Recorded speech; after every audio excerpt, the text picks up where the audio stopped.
So we are back with part two of our day at the Castillo Mundo King Museum in Sosua. And I am just going to again talk over this video because it was dark down there, the sound wasn't good. Um, it wasn't the best place to record, so you couldn't hear a lot of what we were saying. So I'm going to give you a little background on the person that commissioned this museum. His name was Rolf Schultz. He was a German artist and an eccentric visionary. He had a deep love for UFOs, as you can see in a lot of the artwork, the sculptures. He really had a love for UFOs. He was a very deep thinker. He believed a lot in extraterrestrials, and his creativity was just out of this world. In the 1990s, he decided to move to Sosua from Germany. He wanted to escape and have a normal life outside of Europe and follow his passion for art and the unknown. So he came to the Dominican Republic and he ended up in Sosua. Now, the vision behind Castillo Mundo King is he just didn't want to create a building. He wanted to make a bold statement. He dreamed of building a castle that blended art, culture, and his belief in the life beyond Earth. So that was what he believed in, that there was a life outside of Earth, and he wanted to be remembered. So he named it Castillo Mundo King, which means World King Castle, because he saw himself as a kind of a king, in his unique world. Now, we might say he might have had a little warped sense. His world might not be what we would agree with based on how he interpreted it and left his legacy in the form of a very artistic castle. Now, what's inside the museum? This isn't your typical museum. It's a mix of futuristic sculptures. Just think of UFOs, aliens, and spaceships. There's local artwork. From what I'm told, he included pieces from Dominican and Haitian artists, featuring cultural and spiritual themes. The vibes was extremely colorful. I love the colors. The walls are painted with bold colors, bringing the whole place to life. If you notice, there was a lot of reds and a lot of golds, and each part of the castle we went to, I'm gonna tell you there were 8 floors, but it's just not just floors going straight up and down. It was twists and turns and downstairs and in the crypt, I call it. It was kind of scary going down there. So every place that you turned had a theme.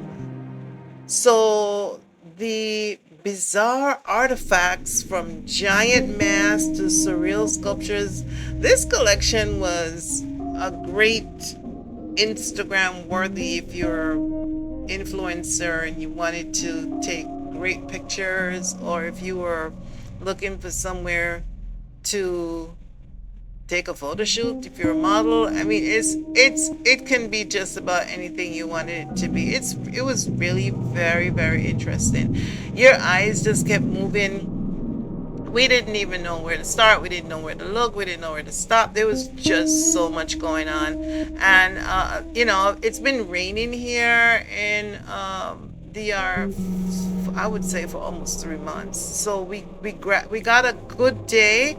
But if you see a lot of the moss and stuff on the ground, it was still a little wet. So, and a lot of it is outdoors, even though it's a castle. And I actually think he lived there, because we saw parts. There were rooms that had like like beds, what were beds, but really huge beds that you could see that were handmade, and there were bathrooms and kitchens and stuff. So it's very much multifaceted. So why is it special? The castle is like stepping into Ralph's mind. I would say that it was quirky, mysterious, and extremely creative. And as a creative person myself, and I love mysticism, I love spirituality, I love art, I love just anything that's outside the norm. So for me, this castle was just what I needed to break up the monotony of an island experience that I'm living, because it's a lot of beaches, it's a lot of outdoorsy stuff, but this was something that you'd probably find in New York in one of those museums in Manhattan, you know? So I really enjoyed this. I was very, very pleasantly surprised. So, Ralph believed, actually, his name is Rolf, Rolf.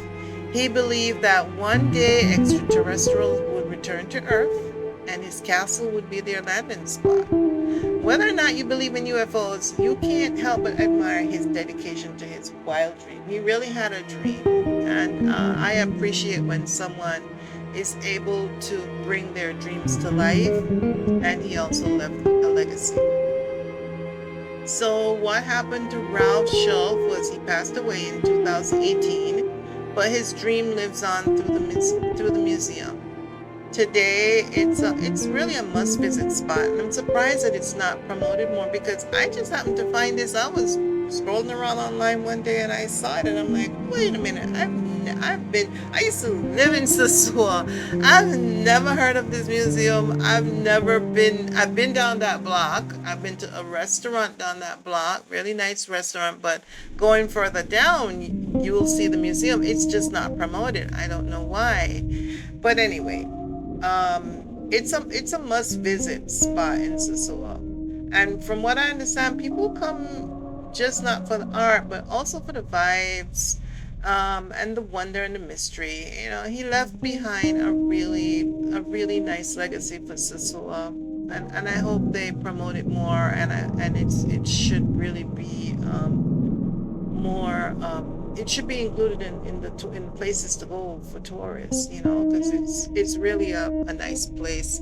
If you like art, now some of the art can be a little bizarre, a little hypersexual. I don't know what he was into, but there's a lot of, if you're funny about looking at phalluses and naked people and skulls and what somebody would look like if they were no longer alive, just a lot. It just brings a lot to your imagination. And if you have a problem with that, well, maybe there are certain art, some of the rooms that you might not want to go into, because each room definitely has a theme. So my tip for visiting, it's on a hill, so you'll get an amazing view of Sosua. It's really an amazing view. And the entrance fee was 300 pesos, which is like, it's under $10. It's like maybe 350, I think. They don't take cards, so make sure you have cash. Wear very comfortable shoes, because I'm telling you, it's a lot of walking. There's just a lot of walking, and it's not that I get tired, but I have a history of a back problem, so walking for me is always, a big deal. I have to really prepare myself. So we went down these little spiral stairs, and I was a little nervous because it's dark, it's dark down there, and the stairs were also very slippery. So Ricardo, he was really concerned about me going down, but I really wanted to go down. I wanted to see what was down there, so I went. I did not fall. I held on to the stairs, and he held my hand, and I followed him. I held on to him, so it wasn't too bad. But if you're afraid of, going down, little tiny stairs into somewhere that's dark and mysterious. Maybe if you do go to visit this museum, maybe you should not go to downstairs. Maybe you should just stay above and just keep going up instead, because it was pretty scary. As you can see, I had to go down gingerly.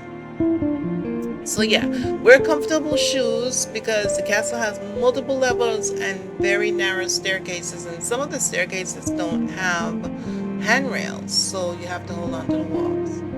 And of course, don't forget your camera. The place is a visual feast. You will just love it if you were one of those people that just love taking really, really nice pictures, So, in my take on this is that it's just not a museum. It's an adventure.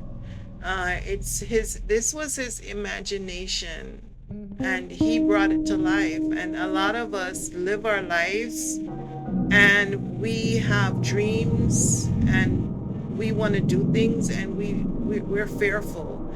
And apparently, in this clip, there was I don't know if it was a GoFundMe or something, but maybe he ran out of money. We really couldn't figure it out.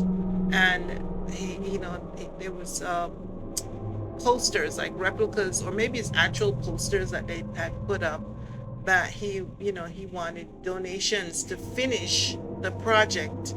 Now, as far as we can see, the project was finished, sort of.